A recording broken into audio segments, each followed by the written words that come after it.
एक दफ़ा का जिक्र है कि एक बादशाह अपनी बेटी के साथ बहुत ज़्यादा प्यार करता था। वो तमाम दुनिया के तमाम असाशी इसके कदमों में ला के रखना चाहता था। वो तमाम गांव वालों के साथ भी बहुत ज़्यादा मोहब्बत करता था। तमाम गांव वालों का हर जुमेरात जो था वो अपने घर में लंगर लगवाता था। तमाम गाँव के लोग इस नजूमी को अपनी बेटियों की किस्मत का हाल जानने के लिए अपनी बेटियों का हाथ दिखाते थे।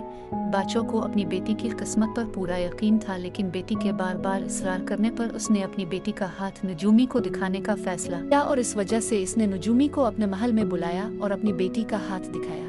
नजूमी ये देखकर हैरान रह गया और इसने फैसला किया कि वो बादशाह को इसके बारे में उगाही नहीं देगा, लेकिन बादशाह के बार बार कहने पर इसने बादशाह को सब कुछ बताने का फैसला किया। इसने बादशाह को इसके बारे में उगाही दी। इसने उगाही दी कि तुम्हारी बेटी की शादी एक गरीब शख्स के साथ होनी है। बादशाह अपनी शान ने ये गुस्ताखी बर्दाश्त नहीं कर सकता था, इस वजह से इसने अपनी बेटी को जिंदा जलाने का फैसला किया। अपनी बेटी को उग में धक्का दे दिया। अचानक एक तूफान आलिफ और उसकी बेटी को एक जंगल में फेंक दिया। लड़की के बदन पर कोई कपड़ा न था, जिसकी वजह से वो बहुत ज्यादा परेशान थी।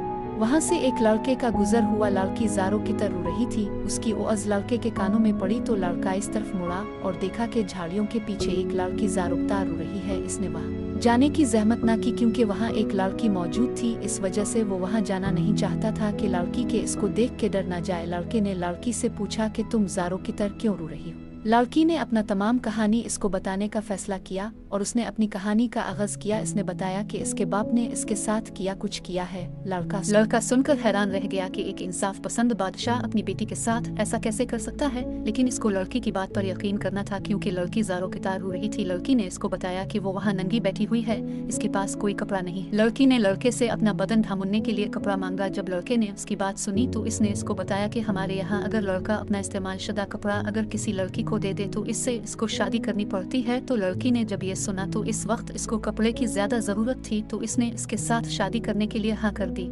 फिर लड़के ने इस लड़की को अपने साथ झोंपड़ी में ले जाने के लिए कहा और जब वहाँ गए तो उन्होंने शादी कर ली और शादी करने के बाद वो हंसी खुशी वहाँ जिंदगी गुजारने लगे। शादी के 6 महीने बाद लड़के ने लड़की को इसके बाप से मिलवाने का फैसला किया। उनके लड़की 6 महीनों में अपने बाप को याद करके बहुत रो रही थी।